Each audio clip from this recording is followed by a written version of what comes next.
Welcome to the Paranormal Stakeout radio TV show with Larry Lawson. As a former career law enforcement officer and law enforcement educator, Larry focuses on the use of tried and true law enforcement investigative techniques in conducting paranormal investigations. Despite his experience and training, Larry also keeps an open mind to discussions on topics that deal with evidence that are not quite as physical in nature.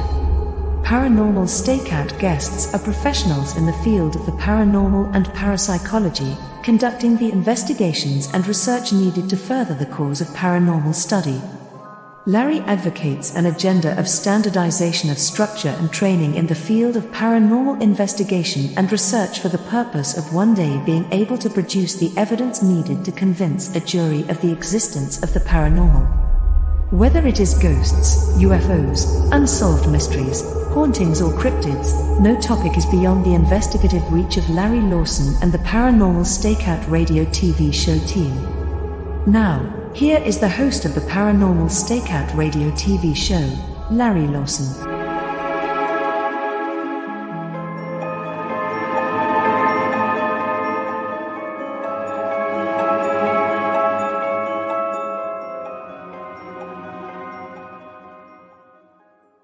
And good evening, everyone. Welcome back to Paranormal Stakeout, the show where nothing is off the table, whether it be ghosts, cryptids, UFOs, or anything else unnatural or supernatural. We'll discuss it right here.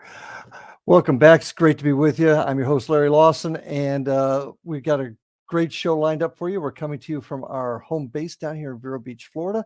And if you're interested in finding out a little bit more about what we do down here, my team with the Florida Bureau of Paranormal Investigation and Indian River Hauntings, I'd invite you to go to our websites at paranormalfbi.com and indianriverhauntings.com. You can also catch some of our work on YouTube at Indian River Hauntings 2341. Now, if you'd like to make contact with me, ask some questions, give me your thoughts on the paranormal or the show, or questions you have, you can get a hold of me at ghostguy@paranormalstakeout.com. I'm sorry, .org. That's ghostguy@paranormalstakeout.org. So send in your questions, thoughts, and comments, and I'll bring them right up here at the beginning of each show. Now, tonight, got a really interesting program for you. One of the big names in the world of ufology, Mr. Preston Dennett. Preston began investigating the UFOs and the paranormal in 1986. He is a field investigator for the Mutual UFO Network, MUFON. He's a ghost hunter, paranormal researcher, author. He's got several books on the UFO bestseller list with Amazon. He's also been on Midnight in the Desert with Art Bell, Coast to Coast, and also History Channel's Deep Sea UFOs and UFOs Hunters and Ancient Aliens. He is a busy man in the world of the UFO, and I'd like to welcome to the show Mr. Preston Dennett. Preston, welcome to Paranormal Stakeout, my friend. Thank you, Larry. Thanks for having me on. I truly appreciate it. Really happy to have you here, and I find it really interesting and prophetic, if you will, considering the hearings that went on today in Washington. But for my members of my audience that may be just getting to know you, can you tell us who Preston Dennett is, how you got into the field, and where you're heading? Yeah, sure. I got into this field involuntarily, kind of kicking and screaming. I really resisted it. I was not at all attracted to the subject of UFOs or anything paranormal really at all. Mm-hmm. I considered myself very scientifically minded. And, if I can't see it, feel it, touch it, it's not real. But that, of course, all changed in 1986. As you mentioned, it was November 17, to be exact. Mm-hmm. There was a very well-known UFO sighting over Alaska on that day, which made the evening news. And I'm sure you've heard of it, Captain Torochi, flying a commercial airliner over Alaska. Mm-hmm. It was on radar. It was a good sighting, but the news just kind of joked about it. But I remember looking at this poor pilot thinking, well, he's obviously misperceiving. UFOs aren't real. Why would he throw his career away like that? Because I'm sure that's what would happen if you're a major pilot and you start seeing UFOs. Especially back in those days. Yeah, which turned out to be true, by the way. He was grounded. But it interested me enough to really sort of take a second look at this subject. Because I remember some years earlier, 5 or so years earlier, 7, my older brother Mark said he'd seen a UFO. Now, at the time, I was just a teenager. I really did not believe him, not for a second. But after hearing about this pilot, for whatever reason, I approached my older brother Mark again and asked him what he thought of this pilot. And he hadn't heard about it. But I said, well, didn't you see a UFO? He's like, yeah. And I asked him to tell me about it again. And this time I was ready to listen. And he described this incredible sighting. It was a saucer. It had little lights around it, dome on top, metallic, treetop level, no sound. And he chased it in his car down Reseda Boulevard. This is in the San Fernando Valley in Southern California. Okay. And so he's telling me this. I'm like, you've got to be kidding. He's like, no, this is exactly what happened. We saw it for 15 minutes. I'm like, we? He's like, yeah, I was with my friends. You know them, Phil and Greg. I'm like, oh, yeah, I know them. He's like, you should talk to them. They'd be really happy to talk to you. They'll verify my story. And that's what I did. And of course, they did. They verified it completely. There were minor variations, but they essentially said the same thing. And I'm like, wow, okay, he's not misperceiving and he's not lying. Mm-hmm. So what else could it be? Because it was clear it wasn't a helicopter or anything like this.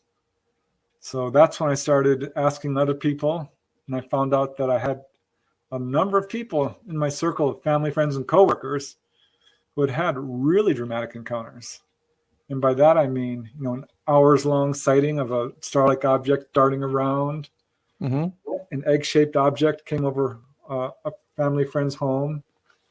Probably one of the most dramatic was, well, 2 people I knew saw grays, saw gray ETs. And another lady had missing time. So that's how I got pulled into this. Wasn't happy about it. I was a very unhappy camper because I had to reevaluate everything. And my first step was to go get some UFO books. So I was going to prove them wrong. This is swamp gas. It's got to be. Mm-hmm. Of course, I knew it wasn't at that point, but I just couldn't wrap my head around it. Okay. Yeah, and the books absolutely knocked me over. What books did you refer to? Which ones set you on the right track? Well, initially it was some of the books by Jim and Coral Lorenzen. Mm-hmm. Who are true pioneers in this field. I really respect them. I love their books. The Betty and Barney Hill story, The Interrupted Journey. Sure. Of course, the Travis Walton, was then the Walton Experience. It's now republished as The Fire in the Sky. Mm-hmm. But Incident at Exeter, about a wave of sightings in New Hampshire, I believe it was. So there were a few books out there. I found the Roswell Incident as well. Mm-hmm. There's not as nearly as many books as there are today. I mean, these were a little bit hard to find for sure. And so where you started reading the books, did you search out others that were of like mind or had done research that you could learn from? After a little bit, after I found out there was a UFO cover-up, that was pretty upsetting. Mm-hmm. And very quickly, I knew more about UFOs than just about anyone I knew. Because this subject wasn't being taught in schools, obviously. Mm-hmm. It wasn't really featured in the media. I found out about MUFON in 1987. And by 1988, I believe I had joined the Mutual UFO Network. And that's when I started really digging in.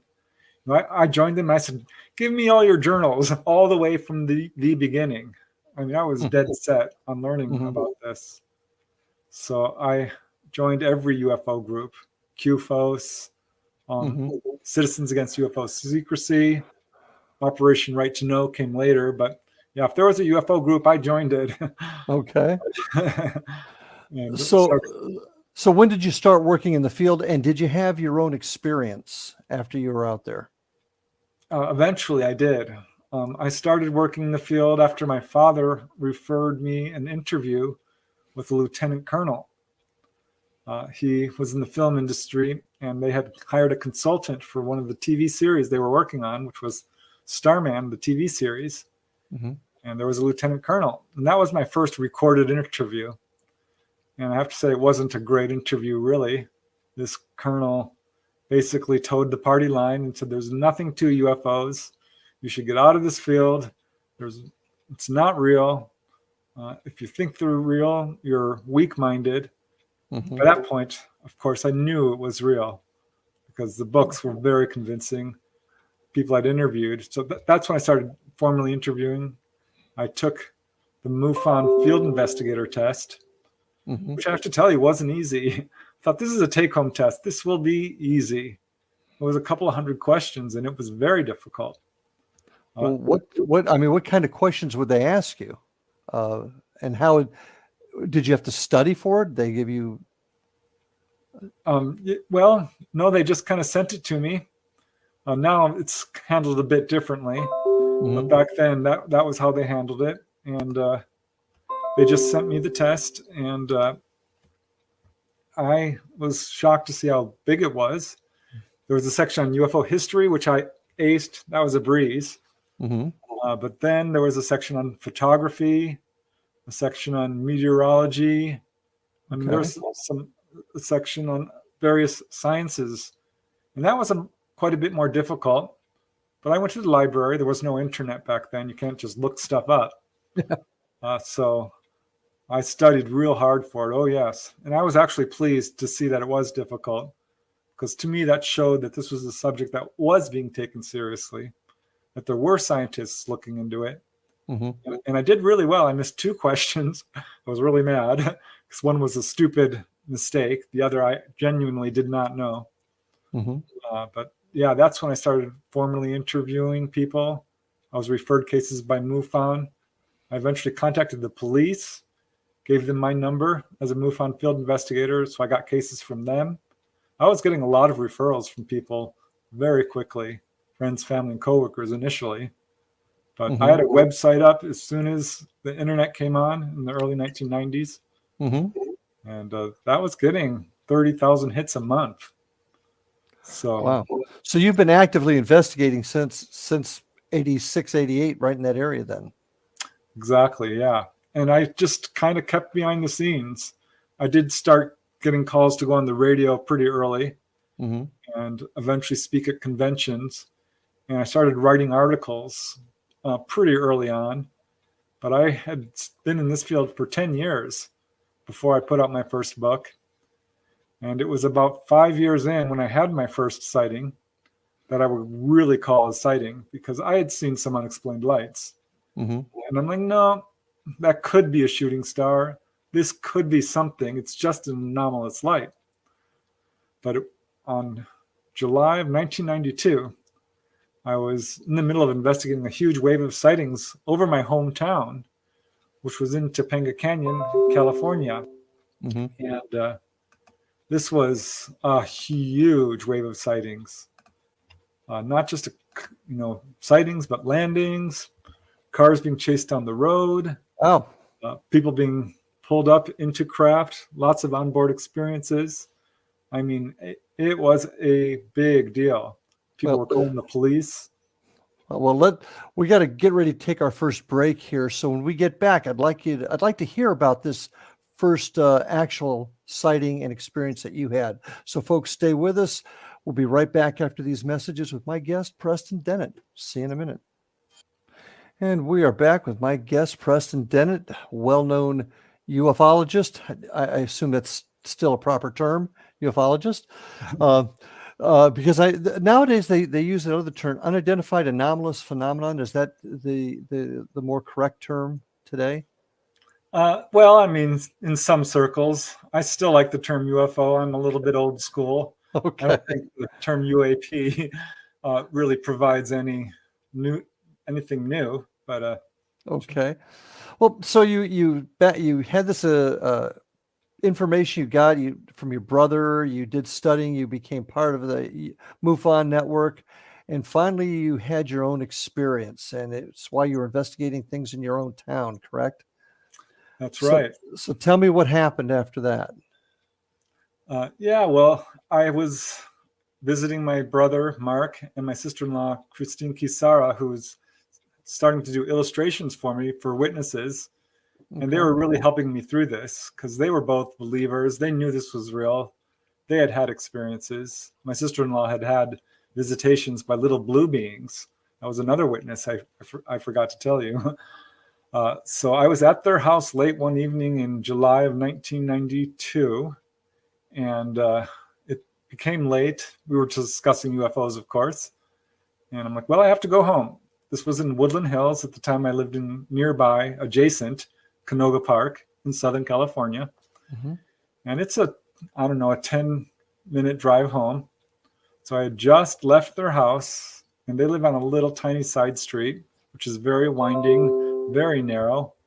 And I had no sooner left their house, maybe 2 minutes, and came around this very tight hairpin corner, which is pretty steep as well. So you can't go fast. I was going maybe 3 miles an hour. And I saw what I first thought was a bird swooping towards my car from the upper right. Looked up and I thought, well, maybe that's a firecracker because it's glowing.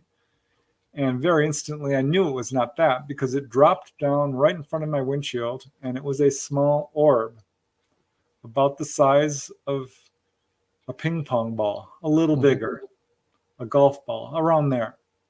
But it was a solid object.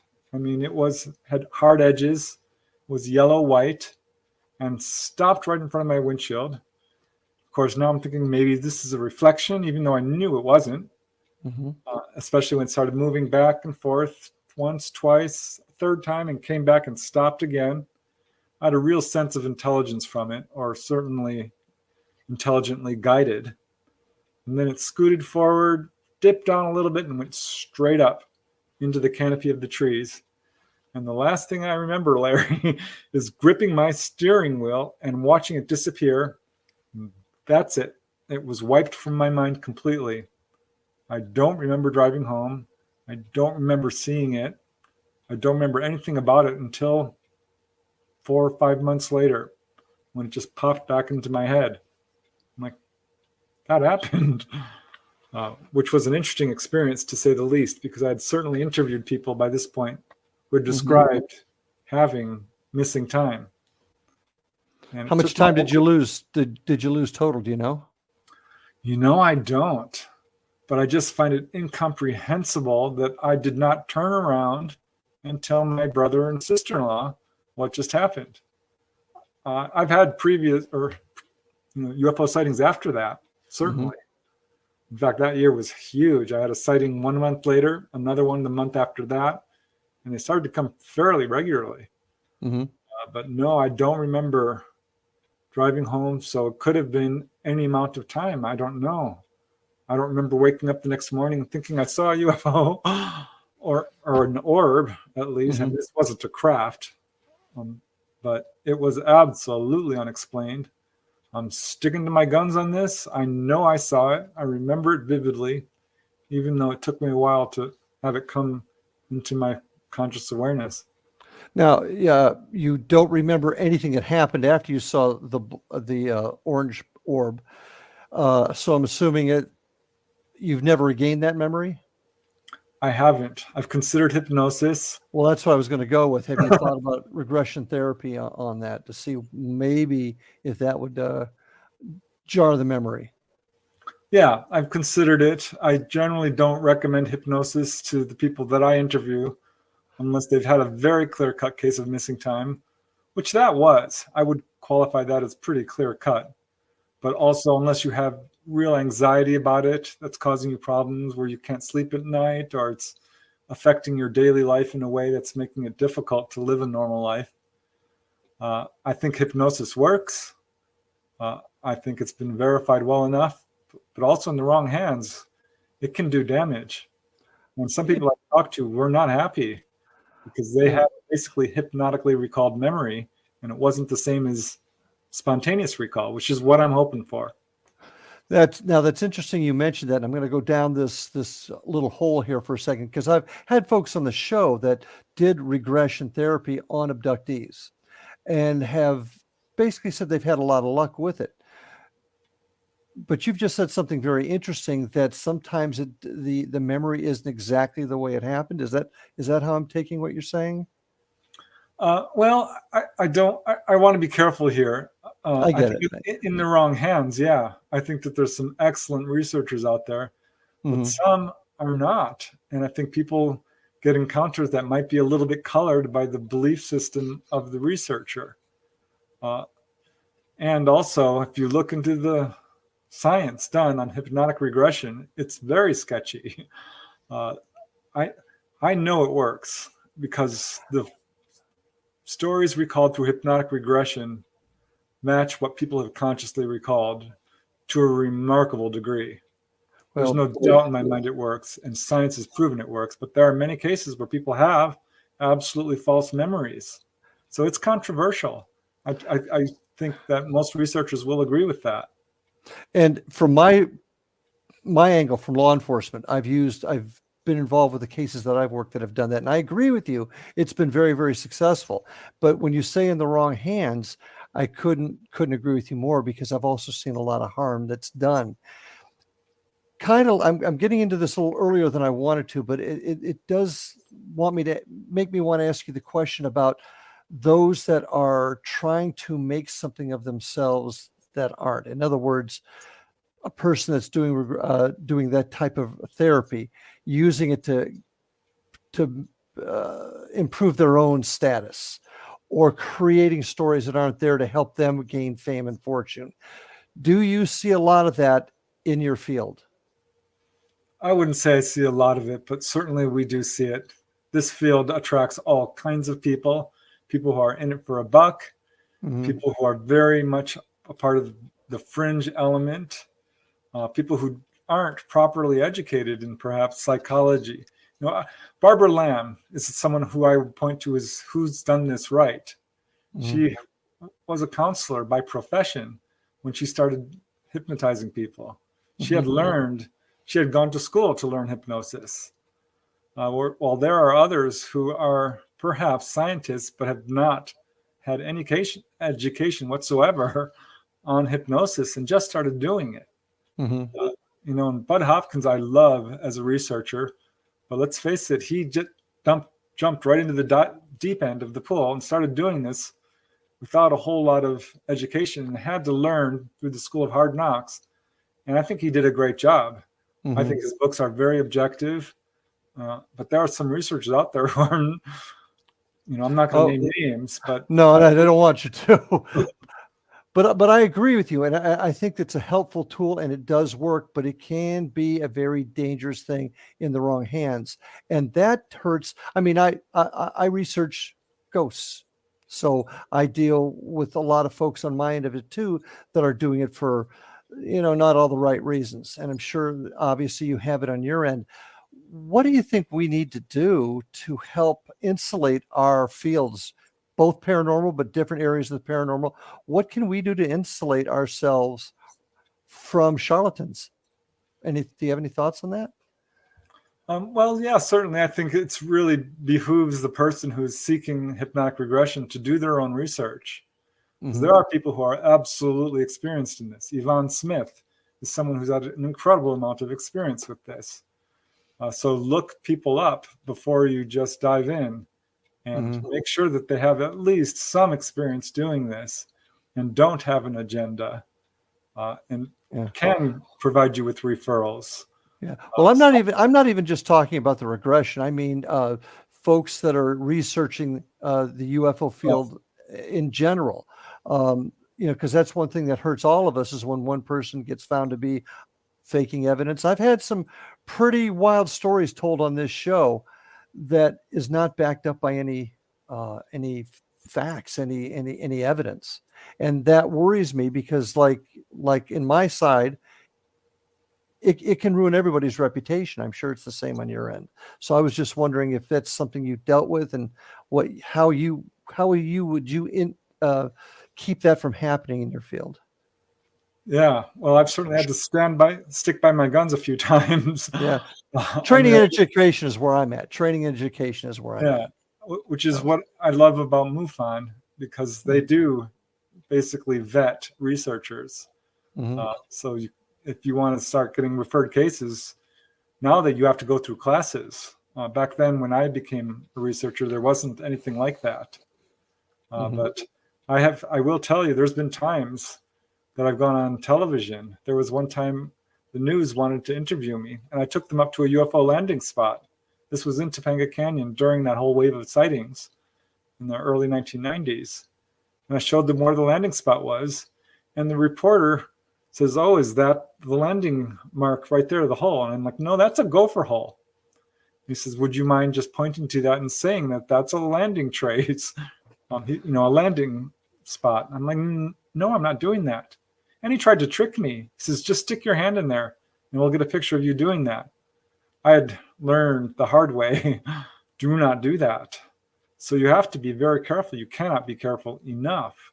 I see a lot of shoe fitting and cherry picking in this field as well, with researchers who have a theory and are trying to find the cases, the evidence that fit their theory. That's not good science. The theory comes later. First, the data, then the theory. So my hat's off to you. I mean, that shows you're a man of integrity. So my hat's off to you, because that's the one thing that worries me, as I said, about this entire field, are folks that are willing to fake it for that 1 minute of fame, and it ends up hurting all of us. So excellent. Now, in a couple of minutes, we're getting ready to take our next break. Oddly enough, the time is flying. When we come back, I want to hear about some of your more interesting cases, some of the things that you've come across in the field. So if folks, if you will stay with us, I'm with Preston Dennett tonight. We'll be back in just a minute, right after these messages. So stay tuned. And we are back with my guest, Preston Dennett. 30 years you've been in this business, a long time. You obviously have a solid reputation in the field. You've done a lot of field work. Can you share with us some of the things that you've experienced out there, either from your own experience or from investigating and interviewing other witnesses? Well, that's a pretty open-ended question. It is. Gives you a wide field of to work in there. Yeah, I mean, it's certainly interesting when you have your own encounters, which I have. I've seen UFOs, but people I've talked to, I think, have a lot more interesting stories. And I've heard it all, everything from sightings to landings to face-to-face encounters to onboard experiences. People have had healings. I mean, you name it, I've probably heard it. There are some cases I find particularly interesting, certainly, ones that my mind keeps going back to. And one I haven't talked a whole lot much about, because there's always so many cases to choose from. But I love this one because I've done a lot of research into USOs.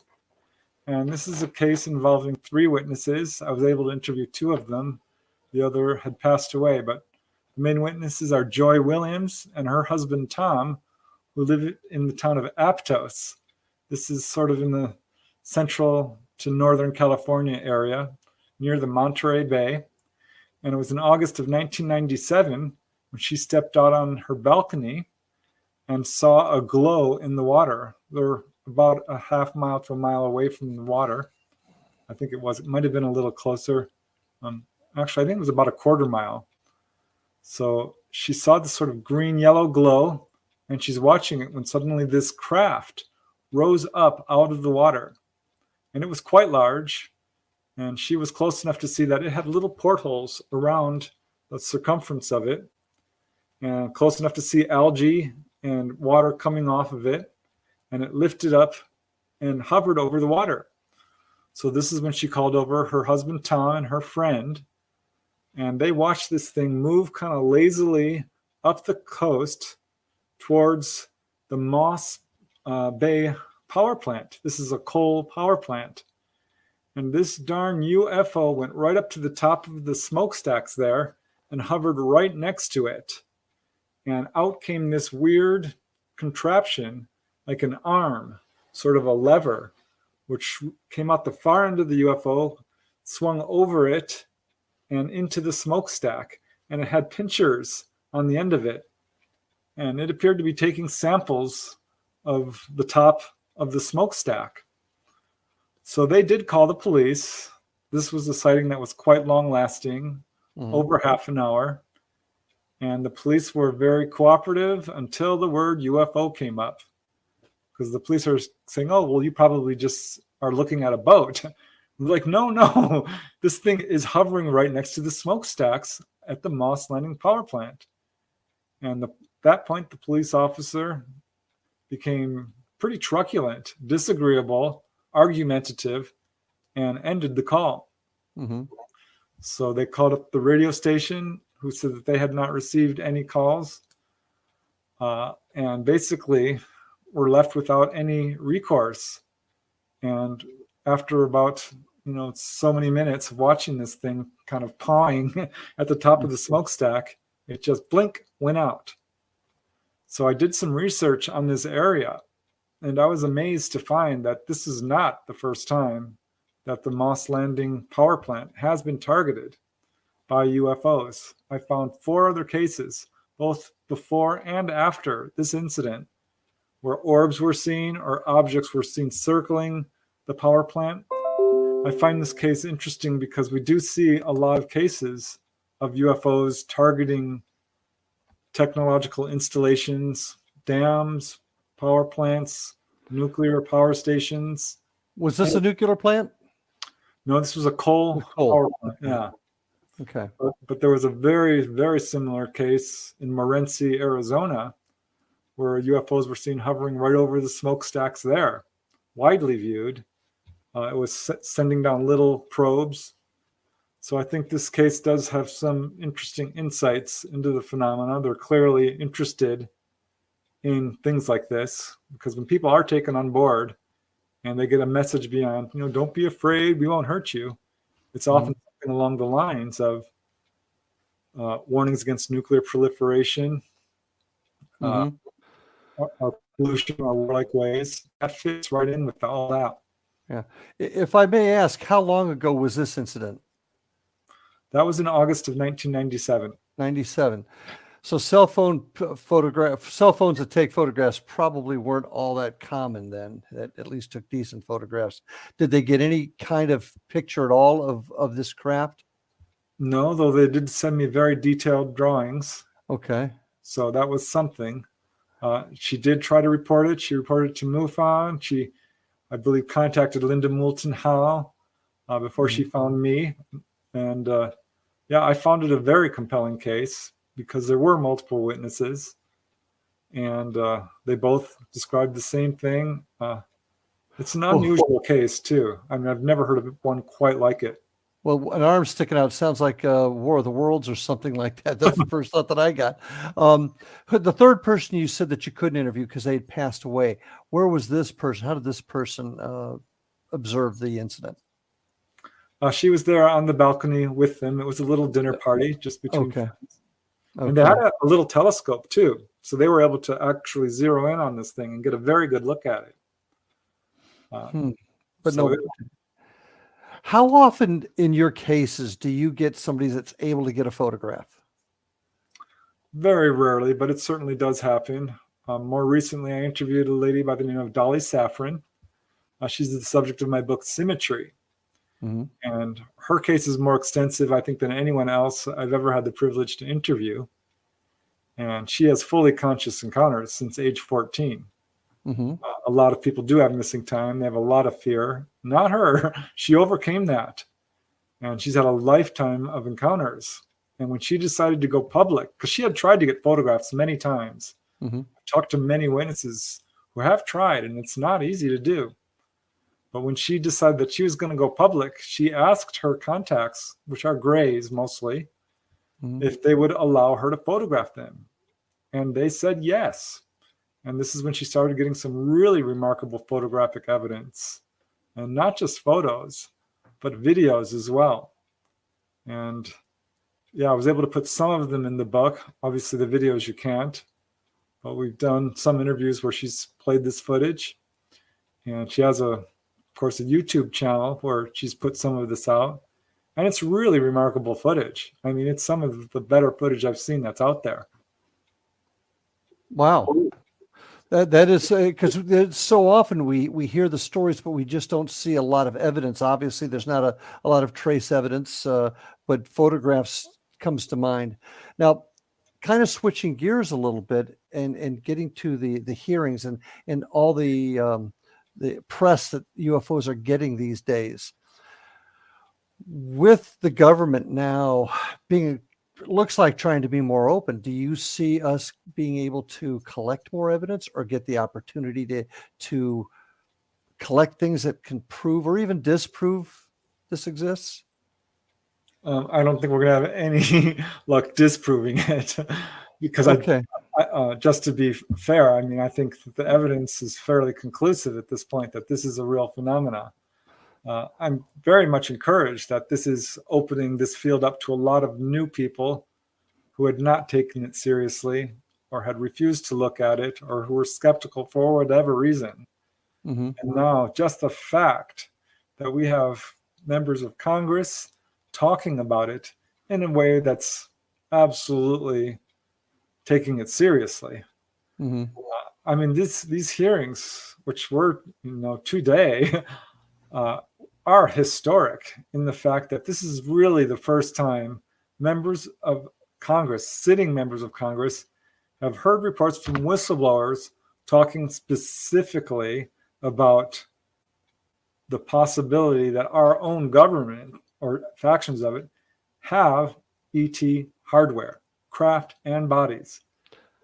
That's never happened before. We've had prior congressional hearings, but they were about sightings mostly. These were scientists, James McDonald, Jalen Hynek, people like that who are UFO researchers.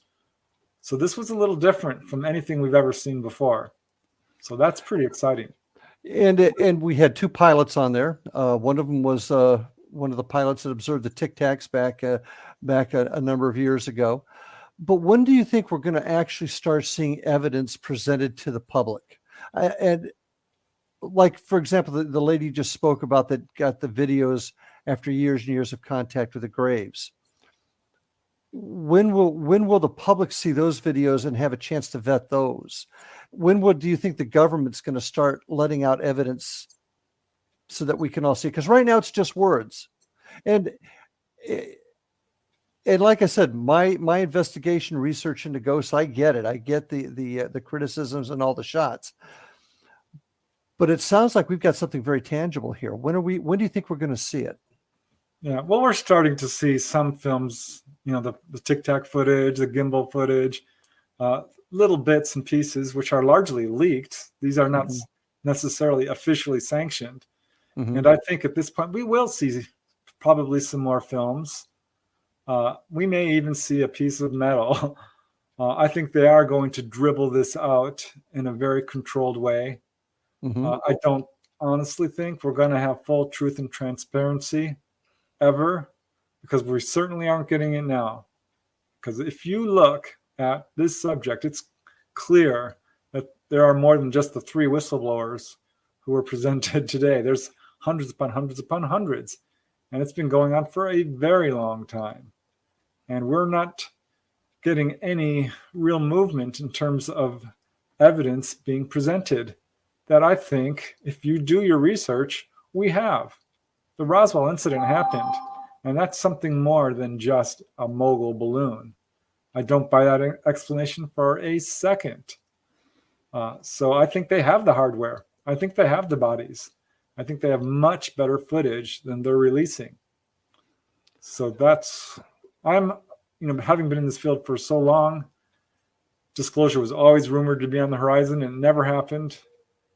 It's not happening now. These were hearings. It was all talk, no action yet. I want some action. And that's kind of where I'm going, because what we heard today was, and I personally found the one pilot, the retired commander, I found him very credible. And we've seen his videos, but the time is coming where if it's out there, we need to see it. And hopefully that will be soon. And actually, we're about ready to take our last break. When we get back, would like to talk with you, Preston, about your theories of space travel and how you think they get here and your thoughts on that. So folks, stay with us for our last segment here. We'll be back right after these messages with Preston Dennett. And welcome back, folks, with my guest tonight, Preston Dennett. Want to remind everybody, if you want to find out a little bit more about what my team and I do, check us out at paranormalfbi.com or indianriverhauntings.com. You can also check out our YouTube channel at Indian River Hauntings 2341. I also want to strongly recommend that you check out all the other great programming on the X Zone Broadcast Network. Go to xzbn.net and you can see all the terrific shows that are here on the X Zone channel. Preston, if folks want to get a hold of you, what's the best way to do it? I'm pretty easy to get a hold of if you just go on social media, Facebook, Instagram, Twitter. I have a website. If you punch my name in, it should take you there. It's prestondennett.weebly.com. I have a YouTube channel as well. So yeah, I'm pretty easy to get a hold of. Can people make reports to you, directly to you? Oh, absolutely. Yeah, I'm always interested in hearing from people if they have a report to share or questions or comments. I'm very open to that. I think people need a resource to go to because there's still, even today, people aren't aware of MUFON. They're not aware of the National UFO Reporting Center. That's really beginning to change now because there's a lot of information out there on this subject. But yeah, always happy to hear from people. Good. One of the problems, and I keep referring back to my work in the ghost realm, if you will, we have a problem in our end of unity, of people working together, of coming together to share information, to come up with answers. Do you have that same problem in the UFO community? Yeah, absolutely. I think this is true with all fields of science and study. There's a lot of politics, there's infighting, there's a lot of attention getters, there's flat out hoaxing. And so it's a real problem. I would love it if we could come to consensus on at least some things. I understand that people have their own theories about how to explain various phenomena, but there's no reason that we can't all get together and share the information that we've learned. I've tried really hard to put out all my information. I'm an open book. Even if you don't want to say buy books, I put out all my information for free on YouTube. So I know a lot of great researchers out there who haven't published a darn thing, and some not so great researchers who are spitting out stuff, quite a bit of it, which is not substantiated or done in a way that I think it should be done carefully and double checked and vetted and so forth. So yeah, I would love if we could all come together with some sort of consensus. That is the only answer. That is the only route we can take to finally come up with these answers. But you just mentioned theories a moment ago, and I'd like to get your theory, your thoughts on how the UFO phenomenon occurs. How do they get here? So many people have argued, they cannot travel that length of time at that speed. They wouldn't survive. That's using physics as we know it, the way I see it. But what is your theory on how space travel occurs and how we get visited? Yeah, well, I will say this is one of the things that kept me out of the field because I know how far away the stars are, and it would be basically impossible to travel that distance using the technology we have. And that is the crux of it, because people are saying, well, this is defying the laws of physics, the way they are moving. Not necessarily. The laws of physics, as you said, as we know it, which shows that our understanding is lacking in this area. And I have focused mostly on first-hand contactee accounts.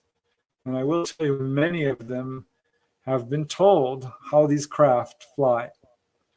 And over again, the people are taken to what we would call the engine room and shown it.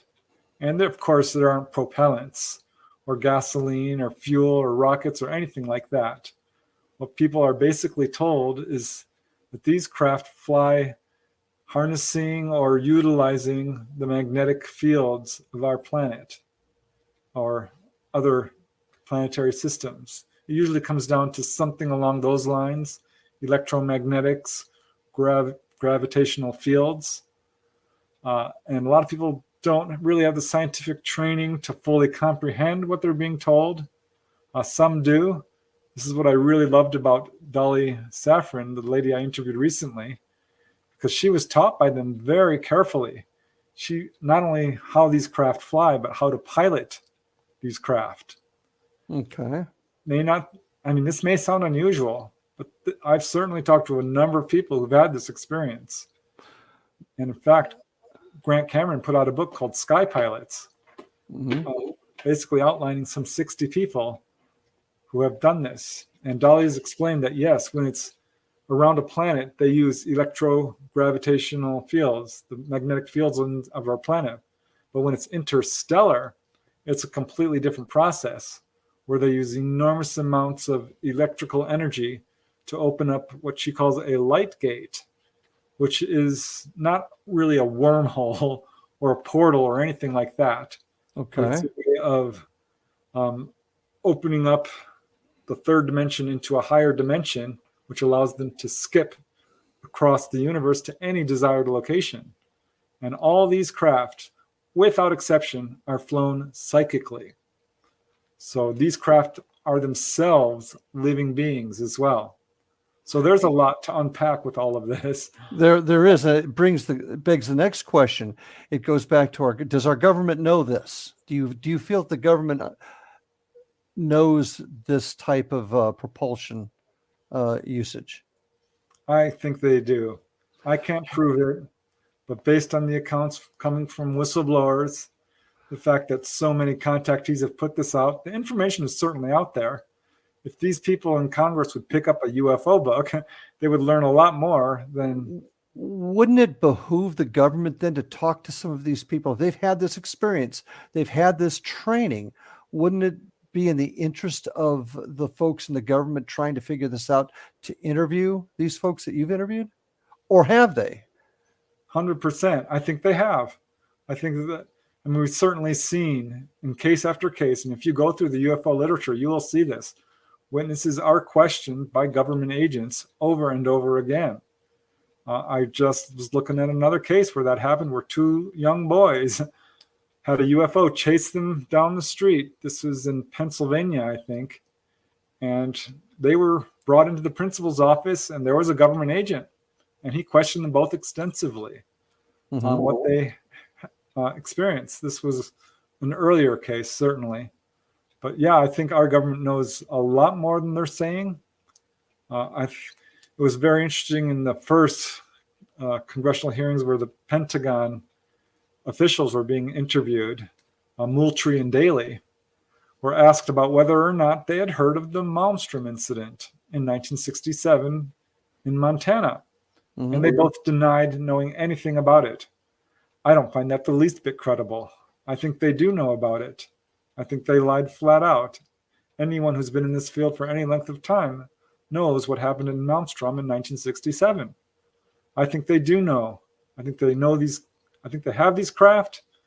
I don't think that they understand completely how they operate, because this is an extremely advanced technology. That's something pretty much all researchers agree on. We're dealing with something that's well beyond our own understanding. But yeah, I think they certainly know the basics. Why do you think they don't spend more time talking to these people that have experienced it? They seem to be shunned. They seem to be ridiculed. Why not spend more time chatting with them if what they've experienced coincides with the what they already know? Why not use their knowledge? Are they?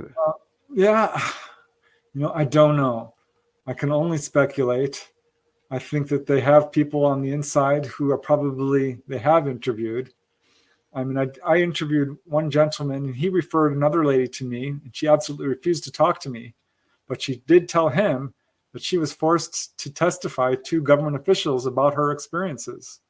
This was during the Topanga Canyon UFO wave. She was very upset about it. She said she's under constant surveillance. And I've had a lot of contactees who've had real trouble with the government. Dolly Saffron has been followed. I watched it happen when I met her face to face. You saw her being followed? We were followed from the UFO convention. This was the MegaCon in Lawson, Nevada. And we had rented a little Airbnb, which was some distance from the actual conference. And on a little tiny side street, and Dolly was sitting next to me, and this car kept right up with us on 2 or 3 turns. I thought, Dolly, I told her, I think we're being followed. And she's like, well, it wouldn't surprise me. And after 4 more turns, because I was counting, this car stuck with us. I pulled into the driveway of this Airbnb. We walked in, and this car pulled right up to the driveway and stopped, blocking the driveway. That is not normal behavior. And Dolly, who had already provided me with considerable evidence in this regard, just kind of shrugged and says, see, I told you this is what I live with. And her story is not unique. I had a contactee who had her hypnosis tape stolen. I had another contactee who had his contact notes stolen. I always tell people, I advise them, write down everything. It will help you therapeutically. It will help keep events straight, especially do this before hypnosis so you can differentiate what you consciously recall and what comes from hypnosis. He had his house broken into. This is in upstate New York. And they didn't steal his stereo. They didn't steal his camera equipment. They didn't take any money, nothing of value. They took his contact notes. So this is what we're dealing with here. These guys are not playing fair. Why? I don't know. I can't tell you. I don't think that they are on the up and up. I think they're lacking morals. I think that their power structure is being severely threatened by this subject. I don't think disclosure is happening because they want to be truthful and transparent. I think it's reached a point now where if they don't start disclosing, they're going to lose control of the narrative. They're going to become not credible. They will be disbelieved. So I think they're basically having their hand forced. These are people who absolutely know that UFOs are real. It's disingenuous when NASA says we don't have enough evidence to say what these things are. I'm like, really? So you've looked at sightings, but ignored the thousands of landing trace cases, basically 80, 90 years of research. What about the radar return cases? I mean, there's so much evidence. The implant removal cases, the medical evidence. And the evidence is really where the world that I live in, and gathering that evidence and getting that evidence out and examining it and having it put out in front of folks. That's when we're going to finally come up with the answers to this, when the evidence is presented. And unfortunately, we're not there yet. And you're right. We've gotten a lot of words, but we're getting very, very little left, in the way of evidence. Yeah. So, it's my opinion that disclosure is in effect already happened. There is enough evidence in the public arena. You have to really sift through a lot of disinformation and misinformation and outright hoaxing. I would point to the Turkey footage. Well, 2007, 8, and 9. That's excellent evidence. It's undeniable. Well, and unfortunately, we've run out of time, Preston. We're going to have to do this again to continue on. But we're out of time right now. But I would recommend, folks, that you go out there and search for the evidence yourself. Go to the folks that have done the research and find the answers from them. Preston, thank you so much for being with us tonight, my friend. I wish Godspeed, and thank you for being here. And folks, thank you for joining us tonight on Paranormal Stakeout. It's been great having you. And until we meet again, take care of yourselves, love your family, and we will see you on the other side. Have a great night.